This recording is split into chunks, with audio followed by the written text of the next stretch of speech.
Περίοδος 1989-90. Ο κύριος Τριανταφυλλίδης, ο πρόεδρος της ΚΟΠ, συνοδεύει τον πρόεδρο της Δημοκρατίας, ο οποίος ξεκινά πρώτα από την ΑΕΛ. Γίνεται η παρουσίαση των ποδοσφαιριστών της ΑΕΛ από τον πρόεδρο του Σωματείου, τον κύριο Λυσότη. Για τον μεγάλο τελικό μεταξύ της ΑΕΛ και του Άρη, εδώ στο Τσίριο Στάδιο. Κατάμε στο γήπεδο. Να πούμε τις θέσεις που έχουν ξεκινήσει οι δύο ομάδες. Η ΑΕΛ παίζει με τον Ρεσιφόρο, Χριστοδούλου, Αναστασίου, Κωνσταντίνου, Σοκράτου, Οφανίδη, Κοντιατρή, Σύλλογαστρη, Σόουρεκ, Παπαδί και Παύλο Σάβα. Και ο Άρης με τον Χριστοφίνη, Κουλαίδη, Τέτηξη, Παπακώστα, Λάμπρο, Κέννη, Κατεβουίζου, τον Πανίγο Κατεβουίζου, ο Μάριος Σίγκης, Φέρνιζε και Λοΐζου. Είναι η 10η φορά στην ιστορία της που παίζει τελικό κυπέλλου η ΑΕΛ.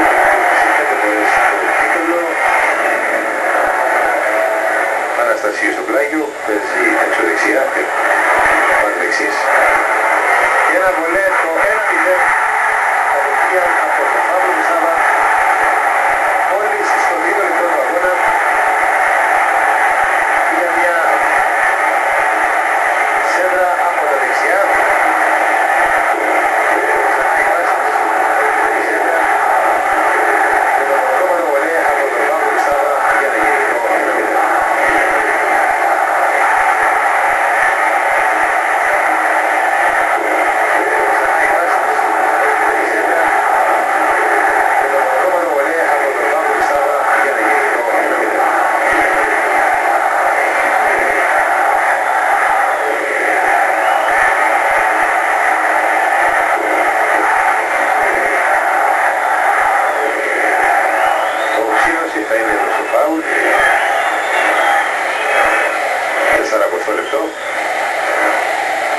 Γίνεται για τον Μαυρουδί.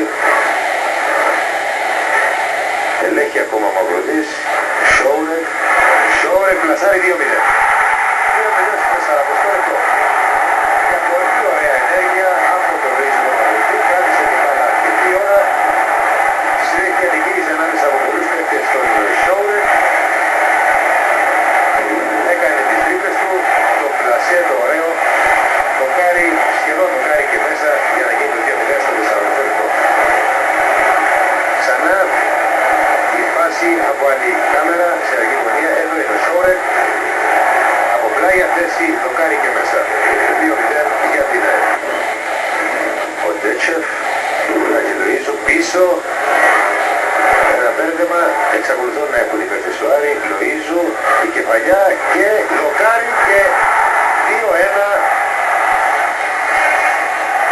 Τον Πέτρου στο 8ο λεπτό. Ο Χριστοφή Τελεψίκης, το μακρινό βολέ και το 2-2. 17ο λεπτό, ωραία ο Τελεψίκης. Γίνεται και σέντρα, είναι εκεί όμως ο Σοκράτης, σταθερός όπως πάντα. Μαυρουδής. Ιστορία του Παύλου Σάβα,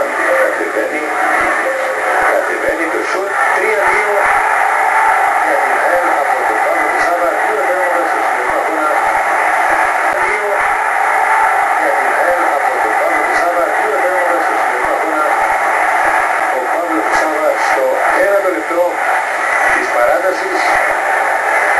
Και αυτή τη στιγμή ο διετής του 4ου λεπτού, ο κύριος Καψός, έχει σφυρίξει τη λήξη του αγώνα του μεγάλου τελικού 4ου τελικού. Βρίσκει νικήτρια την ΑΕΛ με 3-2.